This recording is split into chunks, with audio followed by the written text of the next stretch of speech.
Literally is no pressure. I'm your host, Bangem Bugg, and I got a special guest co-host. For twice. And we got another special guest. Go ahead and introduce yourself. I go by the name of Lens to the Future, coming out of Atlanta. I'm an up-and-coming artist. I'm here to do some what's called, I'm here to make some magic, man. Let's get it. Okay. So where you originally from? I was born in Haiti, but I came to this country when I was 3. Haiti. Nabule. Oh, that's in Florida. See, there's a lot of Haitians in Florida, right? Yeah, I know. That's where most of my family is. Yeah. You go down there, you see a whole bunch of Saint Amans. That's my family. Yeah. So, did you grow up with both of your parents? Nah, I grew up with my father. I didn't really know my mom growing up. My grandmother took the spot of my mom's because I really wasn't too close to her and stuff like that. So when I came over here, it was just me and my dad. And my dad had married, what's called someone. So it was like my stepmom. We grew up in like a mixed family and stuff. So coming over here is like it was like learning a whole new world, man. But I appreciate it though because it was a challenge. You got to grow to survive. Yes, a lot of talent that be coming from like these smaller countries. Like, do you think there's more talent in them spots than the United States? You think? I want to say that. I just say this, right? It's like in the United States, everybody has a way of making themselves known and putting themselves out there. In the smaller countries, it's like you might see, oh, it's this one person, that person, but it's like they don't have a voice, they don't have a real, like, the tools, they don't have the cameras. Like, this stuff is easy to find over here, but it's probably taxing other countries, so they have no way to let themselves be known that they have talent. So I feel like talent's everywhere.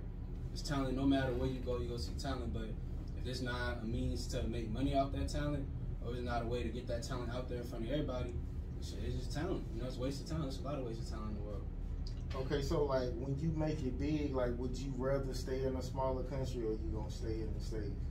When I make it big, my goal is to continue to get bigger. Like, I'm not the type of person to make it and then feel like, oh damn, I made it. I can just chill and just relax. Like, nah, this is what I wanted ever since I was a little kid. Like, a lot of people, when they go about music, they go about music because they just want to make some bread, quick money. Like, they just see it as a business. But like me, I learned to speak English during doing music. You feel me? Like, when I first came to this country, I still remember the first rap song I ever heard. It was Make It Rain by Lil Wayne. I was in a barbershop on Reed, and I was like 5 years old. And I still remember that song because it was like, I didn't understand the language. Because mind you, when I went to, I know I said I came here when I was 3. I came to Orlando when I was 3. When I was in Orlando, I only spent like a year in Orlando. Then I went back to Haiti, spent time with my grandma. Because my grandma didn't come to this country until I was about 12. And that was like 2013, 2012. 2012, I was 12. So she came over here when I was like, over in this age. So I went back and I came back over here. So when I came back into this country, I didn't know how to speak a lick of English. I didn't know how to say anything, but this music video is on, it just inspired me. It was like I had to learn this language. I had to learn what this person was saying, the cadence, the beats, and everything like that. So it's like with music, that just it stuck with me. I couldn't help it. I was attached to hip hop from the beginning. Okay, so the relationship with your father, like y'all still close? Or? Like, my father, like my best friend, man. It's like I just got done off the phone with him a second ago. Like, my father, growing up, it was always like more of a brother than like a father. It was like, if I got this, I do this. If I do that, you know what I'm saying? He'll tell me what happened. It wouldn't be more of like a do this, do that. It'd be like, you do this, this gonna happen. You do that, that's gonna happen. And that's just the way I learned. Like we learned each other as we grew up. So it's more of that respect grows as we grow up. It's like we both expect each other to just be ourselves, so it's not more of a control thing. I feel like that's a lot of thing that lacks in the community. Like a lot of fathers expect their kids, oh, you do this, do that. It's like, nah, just tell them. Kids are smart. I was always a smart kid. It was like, you tell me something, you tell me how it's going to end for me, I'll be able to make my decision based on that. Oh, so you're not the type of person that want to see for yourself. You just go off of what's. I mean, I said I am. I ain't gonna lie. But at the same time, it's like certain things. Like, if you tell me it's a cliff over there and if I keep driving, I'm going to go off it, I ain't finna try to find out. Yeah. You know what I'm saying? Shit like that. It's like, if it's something like that, I ain't finna do it. But if it's anything else, it's like, like, oh, don't talk to that person, don't do this and that. It's like, if you don't give me a clear-cut why or a good reason for me to feel like, all right, that's a conclusive answer, I don't need to go find out for myself, then I might just end up finding out myself. So they say she got that HIV package. Oh yeah, I believe you. I don't need I don't need no second guess on that. I'll take your word for it. Okay, so what would you say your most traumatic experience as a child? My most traumatic experience with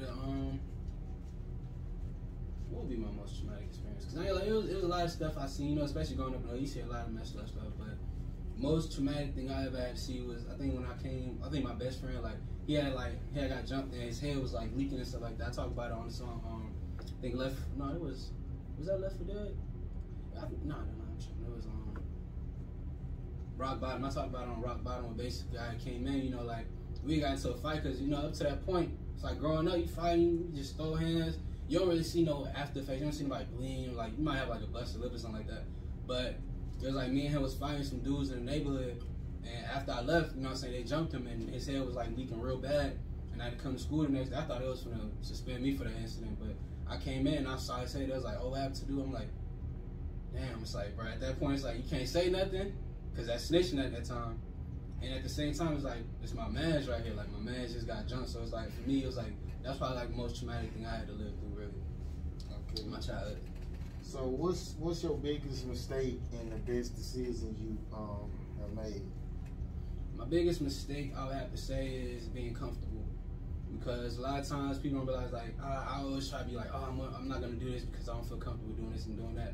But at the same time, if you don't get out your comfort zone, you push yourself to be, you know, something beyond what you think you are, you'll never really reach your true potential because your true potential ain't in your mind. So that was my biggest mistake, just not being comfortable, not being confident in myself, and that was really it. What was the other question? What was the biggest mistake and the best decision you made? Best decision, betting on myself. Just going all out on myself, just, I don't care, just bet the whole house on myself, spend everything I got on my career, just in investing in myself. That definitely took me the furthest. I never imagined it would take me this far, but just investing in myself, being confident in myself, and just forgetting everything else. That's the best decision I made.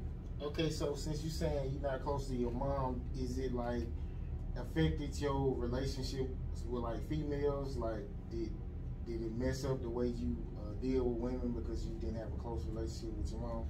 I'd say even if I say no, but like genuinely speaking, I feel like yeah, because it's like me and my mom, even though me and her aren't close, it's like I still forgive her. It's like when I get down the line, I still do stuff to take care of her and look out for her and stuff like that. But at the same time, it's like I don't really want to too much get into bonding and everything like that. It's like I don't know, I just feel like it was a time and place for that just didn't happen. So it's like that didn't happen at that time. I'm not mad at that person. It's just like that.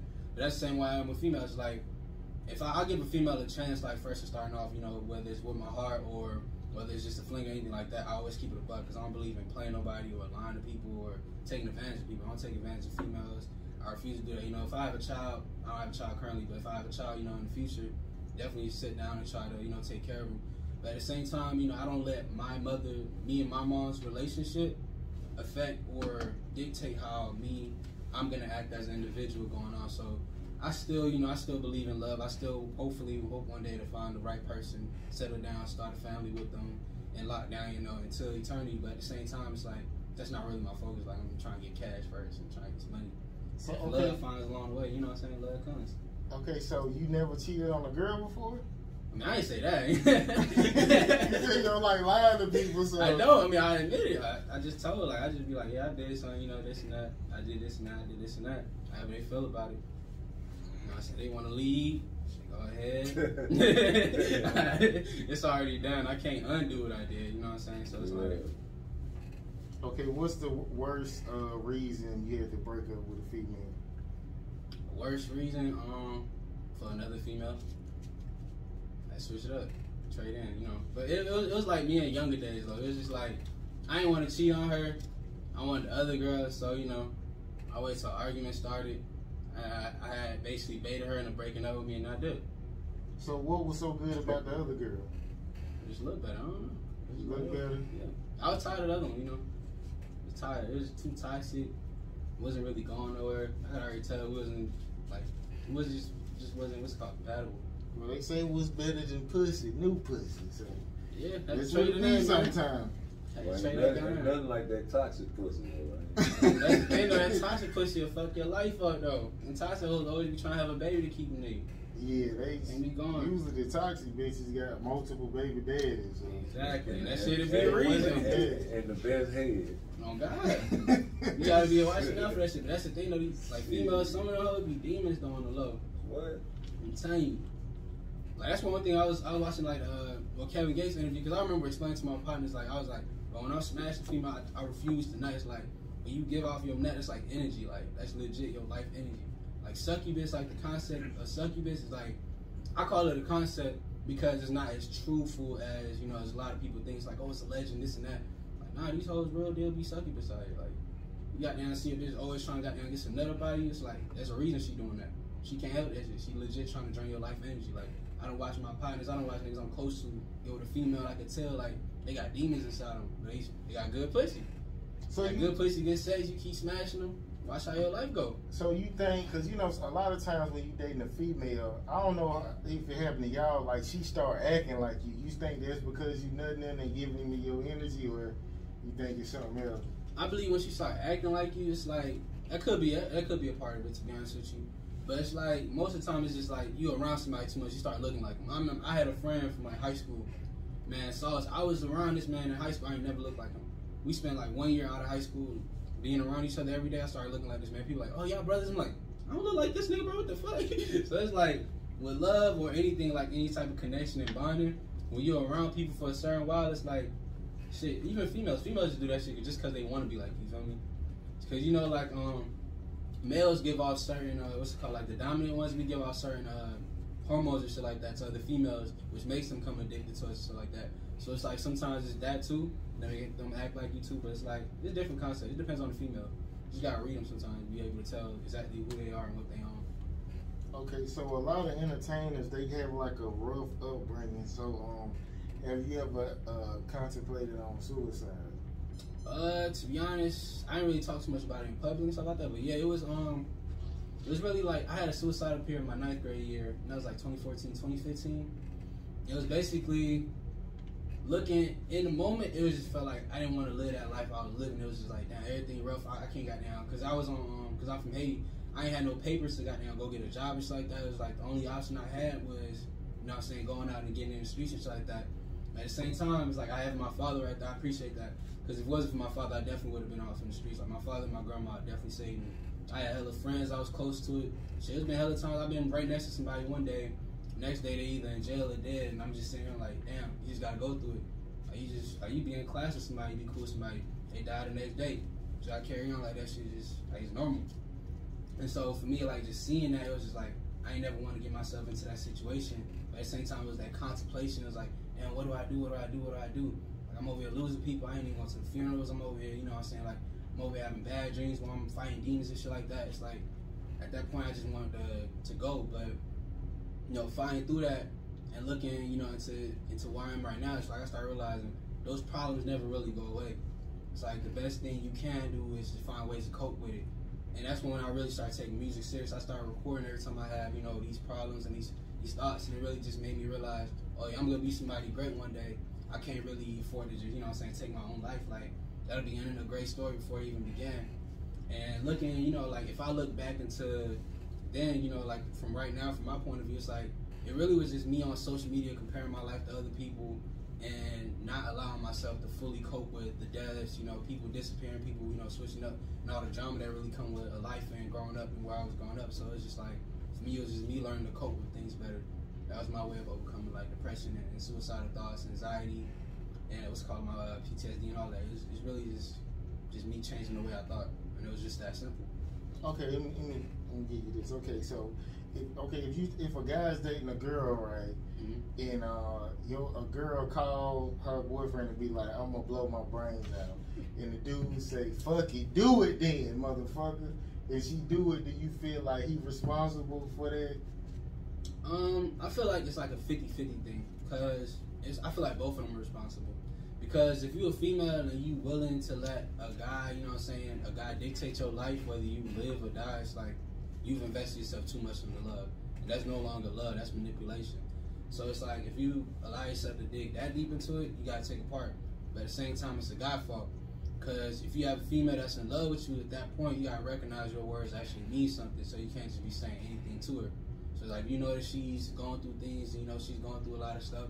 Because things like when people get to that point, it's like, they have hella signs that show that they about to go through this shit. It's not just they wake up randomly, pop. It's like, nah, it's telltale signs. Like stress been building up, bills backing up. They probably going through a lot of shit, and that one person they depended on just told them to go ahead and end it. It's like, nah, sometimes people got to be more sensitive to their loved ones, to the people around them, because you never know when somebody's gonna go. I'm pretty sure after that person leave, that person gonna feel bad, be like, damn, I didn't think Shorty was actually gonna do it. So, okay, so if she just say, I'm gonna do it if you don't come back, is that the same thing? Hell nah, that bitch be goddamn lying. Yeah. Like, hell nah, I ain't going for that shit. Okay. You probably come back, she'll kill y'all both. Why would I even want you? Oh God, bitch, you crazy. Trying to kill yourself, bitch. I think Jim Carrey went through some shit like that. Like Jim Carrey? Yeah, the girl was like crazy and she ended up killing herself. Damn. Because he wouldn't come back to her. I mean, and then I think her folks was trying to sue him because he didn't get back with her. Yeah, so, I don't know how. That's that they Hollywood definitely lost shit, that shit though, didn't they? I'm not sure. I don't know. You can force somebody to be with somebody. Shit. You don't want to be with them. I'm sorry. I don't know. Okay, what's something you did was wrong and you never apologized for? Something I did that was wrong that I never apologized for. Oh yeah, shit. I had stole my cousin's phone back when it was like 8th grade. It was cousin, but this nigga was like, it was his 4th phone, man. This nigga had like 4 phones. I ain't had no phone. It was like 8th grade. I just took, it was an accident really. I had that shit on me like the whole night before. We was on 2K the night before I was finna leave. Cause I was down there in, I think it was West Palm Beach. I was in West Palm Beach visiting. And I just had his phone on me like the whole time. Like, hey, let me keep it. Like, now I gotta give it to my other cousin. I was like, all right, go give it to other cousin. I was like, hey, wait. Like, bro, this man already got like 3 phones. Like, bro, just let me get one. Like, I'm gonna goddamn think, but I'm gonna give you another one. All right, bet. I'm waiting on the other one. Go to sleep. Cause we up to like 5 in the morning playing 2K and shit. So, and that really, that was like the first time I ever hit an all-nighter. So I hit an all-nighter. Then the next morning, we go out. I'm going out, and I'm like, damn. I get all the way out to like Orlando. We stop at me and my aunt. Like my aunt was driving back. She stopped at the thing. She stopped at the gas station, and I go into my bag and I see them like, oh shit. I just took this man's phone. I never said sorry, you know what I'm saying? Cause it was just like it really was like a throwaway phone shit like that. But it was just like I never said sorry. I saw him like the next summer shit. It was cool. Like I guess I'll own him the phone in the future, man. I'll get him the phone back. Okay, what's 2 things a person can do or a guy could do that would classify him as a whole ass nigga? 2 things. Hate and going around trying to bring dirt on your name, just trying to speak down on your name. Cause like, it's like really, I don't get into too many beefs with people because I'm like an easy person to get along with. But like hating is one thing. It's like I never understand why somebody would hate on another person. It's like even if I see like the biggest star in the world right now and they doing whatever they doing, and I come up to them, I hand them my let's say I'm a struggling artist, I give them I'm a struggling artist, classified as it. But like I go out and I give my mixtape to like an artist like that, and they throw that shit on the floor. They say, "Oh, that shit trash." Instead of me hating on this person, that shit'll motivate me. You feel me? Like no matter what type of negative thing you throw at me, that shit motivates me instead of make me want to get down to a level where I'm hating on. It's like so a person just hate. It's like I called him a whole ass nigga, but it's like at the same time I only had no negative feelings towards them because I won't want nothing to do with them. I won't want my energy mixing with they shit. It's like they shit going on a downward spiral. Cause you ain't never gonna be positive hating on niggas. And like speaking on another nigga, like just speaking negative on another nigga, people, it's like that shit always make me feel like it's like the lamest thing you can do, like, cause everybody that you talk to, it's like I try to treat everybody with respect mutually at first.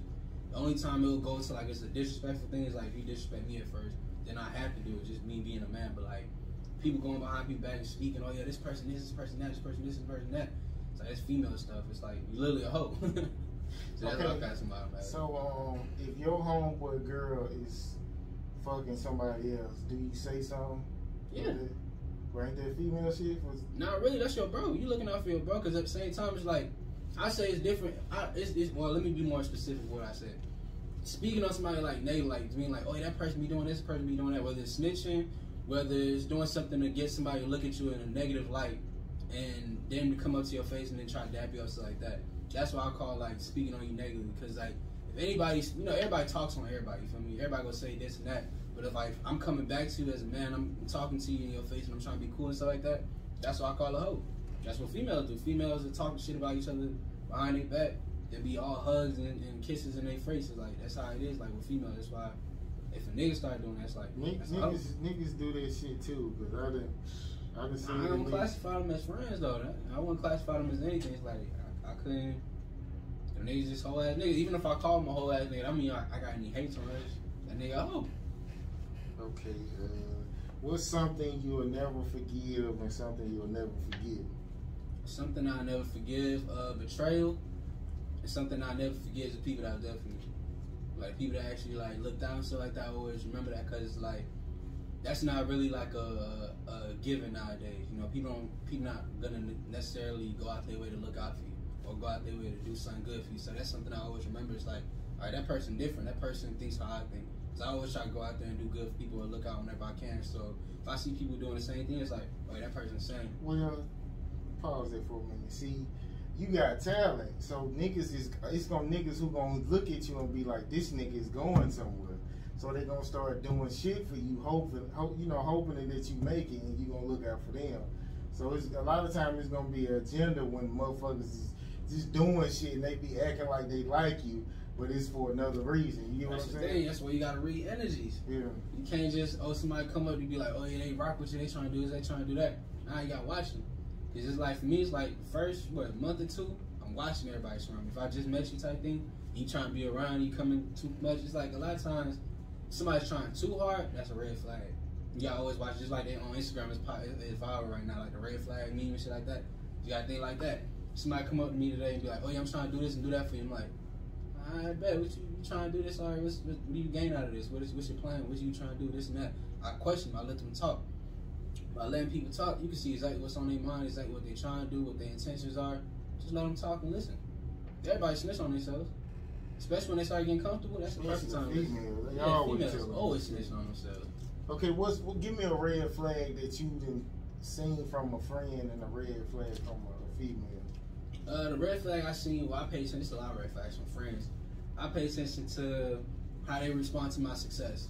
If I have something that's going up and stuff like that, how do they respond to that? That shows like their true intentions in me and how I go forward. Not just success or anything like that. Just pay attention to their responses. You call them and be like, all right, I had a bad day, this and that. If they don't care, they're like, oh yeah, that's cool. I gotta do this real quick. Hang up. That person don't care about you. That's not really your friend. I called them, hey bro, I just did this, and then like, I just did something, you know, that's worth saying congratulations or something like that for. They just be like, oh, that's cool, this and that. That person hating on you. It's a telltale sign. Like, you just pay attention, they respond to everything, and you just judge them based off of what they're doing in those situations. You'll have them you had them figured out. I had a family member like that. I would tell, like, I was like, yeah, I got a raise, and she looked at her baby dad, and you know how people will say something low and they think you can hear. Yeah. She was like, why the fuck you telling us that for? I was like, God, yeah, that's how you know you got a hater. Yeah, I hate it. That's how you know you got a hater. And that shit hurts sometimes when it's in the family, because I got haters in the family too. Yeah. People that be closest to you be the ones that hate on you the most, because it's like, oh, this person, I knew this person their whole life. If I couldn't do it, why they able to do it? What make them so special? Like, that's exactly how people feel. And then they'll ask why you don't never tell me good news. You ain't never happy when I tell like you you're not something. feeding that energy. That's where you gotta protect your energy. If they ain't giving you no energy to feed off when you going up, they slowing it down, they taking it away. We start getting to that point. I had a time where I was just feeling down. I was like, damn, I can't do nothing. I don't know why I'm not able to come up with no rap. I ain't do nothing. Like that whole I think after I graduated high school, like 2018, almost up to like 2019, I didn't feel like dropping no music. Then I started realizing, like, I ain't got no motivation around me. I ain't got nobody inspiring me. I ain't got nobody telling me do this, nobody telling me do that, nobody pushing me nothing. Like, you need that. You need that energy. You need that thing to fuel you. Like, if you ain't got people around you in your circle that's telling you, yo, go do this, yo, you can do that, yo, you can do that, yo, go do this, bro, that last thing you dropped was fire. Like, even sometimes, like, you can be a trash person. You know what I'm saying? The trash people got the right people around them that'll take them up the right place. But at the same time, if you're a talented person and you got none but bad people around you, they can also drag you down. So it's like, I just, that's one thing I had to learn. Like, you gotta make sure you watch your surroundings. Those people really will dictate how your life goes. Have you ever been in a situation like where you asked God to remove people away from you and it just happened, like all of a sudden, like you prayed in a month and you know what I'm saying, them motherfuckers was gone? Like, I ain't prayed since like, last time I prayed? Probably 10th grade, I ain't gonna lie, I prayed 10th grade. Damn. Like 2016, 2017. Do one tonight then. See, you ain't even gotta be asking for nothing. Just it's appreciation prayer. You get what I'm saying? Okay, what's the most disloyal thing somebody did to you? Most disloyal thing somebody ever did to me. I don't really deal with too many acts of disloyalty too much. I think deep like that. She had a girl cheat on me. That's it. Girl cheat on me. Yeah, that was it. How you find out? She walking right. I was literally, bro. It was crazy. So she told me that she needed a quote unquote break. A female tell you that they need a break. That's a sign right there. They need some more. Yeah. They talking to somebody else. Yeah. I'm over here like, nah, bro. This shit can't be true. I'm over here like, nah. I'm over at her house every day. Oh God, but at the same time, it's like, man.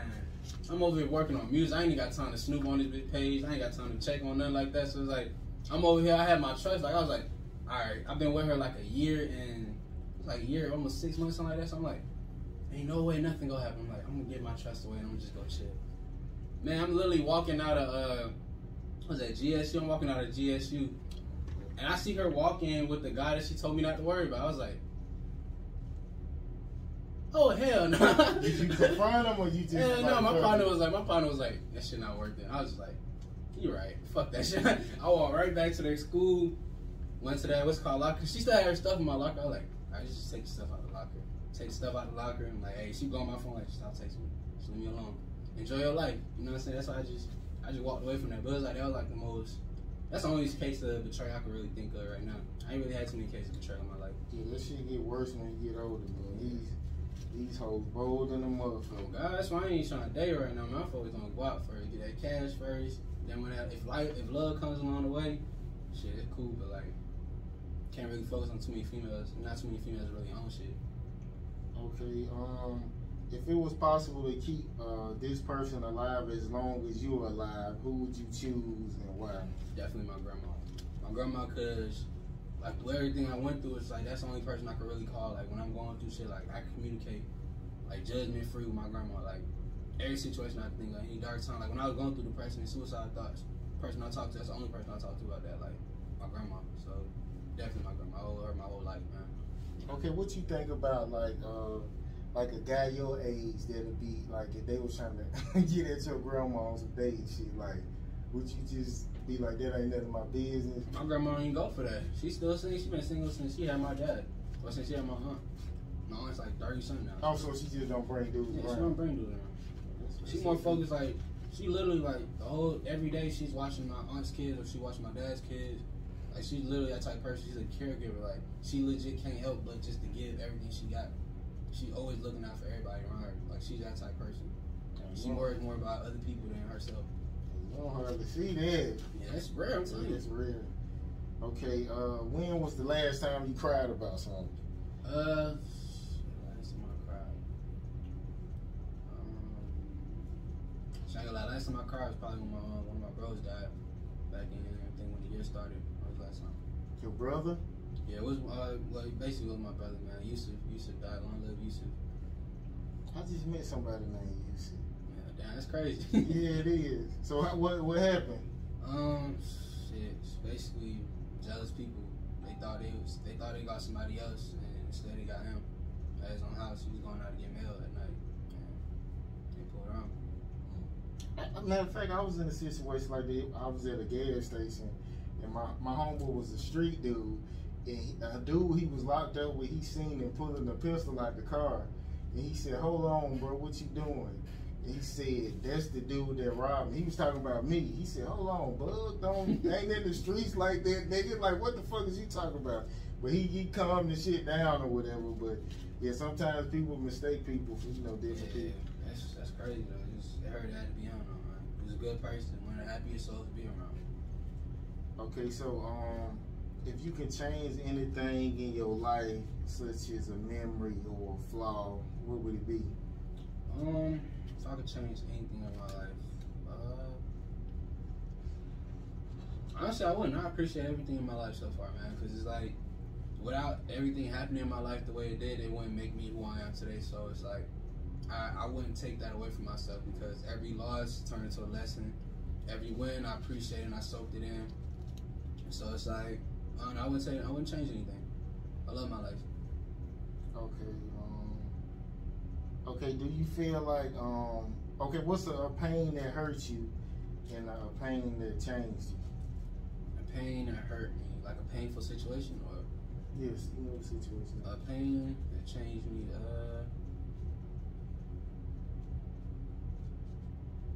It would have had to been when I think when I was in high school, and I had my brother Q died. It just taught me, like, cause I looked up to him, like, especially being on the football team. Like, we was both on the football team together.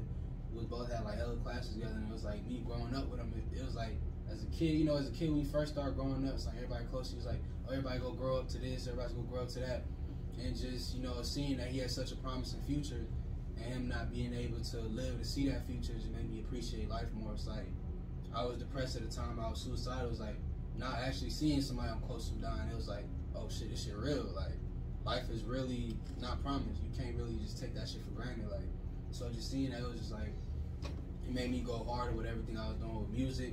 I was going harder with that, like promoting everything like that, just practicing. Because really in high school, I was building up my craft to being the artist I am today. So it was just me pushing everything harder, just making sure I took all my classes more serious. And just for a while, just pushed me to go better, you know. And the pain that, you said that changed me? Or? The pain that hurt you and the pain that changed you. Kind of counts as both, huh?